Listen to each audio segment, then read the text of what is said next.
চৰাইদেউ জিলাৰ সদৰ সোণাৰীত ক্ৰমাৎ বৃদ্ধি পাব ধৰিছে চোৰৰ উপদ্ৰৱ। সোণাৰী নগৰৰ মাছমজিয়াৰ কলেজৰ সমীপত দিনৰ পোহৰতে চোৰে দোকানৰ তলা ভাঙি থকা দৃশ্য চিচিটিভি কেমেৰাত বন্দী হয়। পুৱা প্ৰায় 4:30 গিফ্ট হাউচ নামৰ দোকানখনত চোৰে দোকানৰ তলা ভাঙিবলৈ চেষ্টা কৰে। ইফালে নামতোলা ৰোডৰ আজিমুদ্দিন মজুমদাৰ নামৰ ব্যৱসায়ীজনৰ দোকানৰ তলা ভাঙি দোকানত প্ৰৱেশ কৰি কল্ড ড্ৰিংকছৰ বটল, মিঠাতেলৰ বটল আদি সামগ্ৰী চুৰি কৰি লুটপাট চলায়। চোৰে দোকানত প্ৰৱেশ কৰা সমগ্ৰ দৃশ্য বন্দী হয় দোকানৰ ভিতৰত থকা চিচিটিভি কেমেৰাত।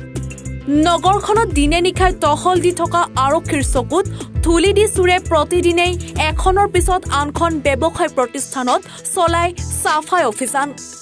নগৰখনত থকা সৌৰচালিত লাইটসমূহ কেইঘণ্টামান চলি যে বন্ধ হৈ পৰাত নগৰখনৰ বিভিন্ন অঞ্চল আন্ধাৰত ডুব গৈ থকাৰ সুযোগ লৈ চোৰে উপদ্ৰৱ চলাই গৈছে। মানে দোকান চোৰে তলা ভাঙিবলৈ চেষ্টা কৰিছিল সোমাবলৈ। আমাৰ দোকানৰ ল'ৰাকেইটা আহিলে, আহি দেখি যে তলা ডেমেজ হৈ আছে বোলে ফোন মাৰিলে। মই আহিলোঁ, অহাৰ পিছত দেখিছোঁ যে তলাখিনি বেণ্ড হৈ আছে। তো লগালগ মই পুলিচ প্ৰশাসনক খবৰ দিলোঁ। তেওঁলোক আহিলে, এতিয়া চিচি কেমেৰা লাগি আছে, মানে তেওঁলোকে চাই আছে। চোৰটো দেখা গৈছে মানে চোৰটোতো এতিয়া ক'ব নোৱাৰোঁ, তেওঁলোকে চাই আছে, কেমেৰা চেক কৰি আছে। এইটো আজি পুৱতি নিশাই হয়, 4:15 বা 4:20 কথা। তোমালোকৰ দোকানৰ এই হেৰিটো খোলা আছে, বাটামটো খোলা আছে। তাৰপিছত লৰালৰিকৈ আহিলোঁ, ৰাতিপুৱা 6টামান বজাত আহি মেলি এইটো ভঙা আছে। বাহিৰৰ আপোনাৰ সেই কেমেৰাটো ভাঙিলে,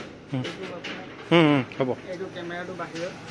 তাৰপিছত কেমেৰাটো ভাঙি পৰিছে। ভিতৰত আহি চালোঁ যে এইবোৰ মিঠাতেল নাইকিয়া আৰু কিবা কিবি ঠাণ্ডা চাণ্ডা কিবা কিবি লৈ গ'ল। আপোনাৰ 8,000 মানৰ হ'ব বস্তু। তাৰপিছত ভিতৰৰ এইটো কেমেৰা সি প্ৰথমতে নেদেখিলে, এইটো ফুটেজত উঠিলে ভিতৰত। তাৰপিছত সি দেখাৰ পাছত সি মেইন চুইচটো অফ কৰি দিলে। অলপ মানে ফুটেজটো পালোঁ। তাৰপিছত বাকীখিনি আৰু ৰাতিপুৱা আহিলে। মানুহটো চিনি পাইছা? মানুহটো চিনি পাইছোঁ, আপোনাৰ এই দলঙৰ ওচৰৰ হেৰি পাপু তামুলী বুলি কয়, আপোনাৰ নাগালেণ্ডৰ গাড়ী চলায়। চৰাইদেউৰ পৰা পৰিস্মিতা ফুকনৰ প্ৰতিবেদন, এনিফাৰো 24। ৰব, আপুনি যে এটা অপৰাধ কৰিবলৈ গৈ আছে, আপুনি জানেনে? এই নাবালিকা গৰাকীক এতিয়াই বিয়াত বহোৱাটো যে এটা অপৰাধ, আপুনি জানেনে? অপৰাধ কেনেকৈ? মোৰ ছোৱালী, মোৰ কথা। তুমি যিয়েই নোকোৱা ভূঞা, 18 বছৰৰ তলৰ যিকোনো কন্যা সন্তানৰ বিয়া দিলেই আইনগতভাৱে এক দণ্ডনীয় অপৰাধ। বিয়া দিয়াজন যিমান দায়ী, বিয়া পতাজনো সমানে দায়ী। এতিয়া তাই পঢ়া শুনা কৰাৰ বয়স, খেলা ধূলা কৰাৰ বয়স। তাইক খেলিবলৈ দিয়ক, পঢ়িবলৈ দিয়ক, আৰু চাব এদিন আপুনি তাইক লৈ গৌৰৱ অনুভৱ কৰিব পাৰিব। এতিয়াই তাইক সংসাৰৰ বোজা দি তাইৰ ভৱিষ্যত জীৱনটো অন্ধকাৰ কৰাৰ অধিকাৰ তোমাৰ জানো আছে? মোৰ ভুল হৈ গ'ল মাজনী, মোক ক্ষমা কৰিবা। শিক্ষা ল'ৰা ছোৱালী উভয়ৰে প্ৰাপ্য আৰু অধিকাৰ। আপোনাৰ কন্যা সন্তানক তাইৰ এই প্ৰাপ্যৰ পৰা বঞ্চিত নকৰাব। বাল্য বিবাহ ভাৰতীয় আইনৰ দ্বাৰা বিহিত এক দণ্ডনীয় অপৰাধ। এনে অপৰাধ কৰি আপোনাৰ কন্যা সন্তানৰ ভৱিষ্যত অন্ধকাৰৰ মাজলৈ ঠেলি নিদিব।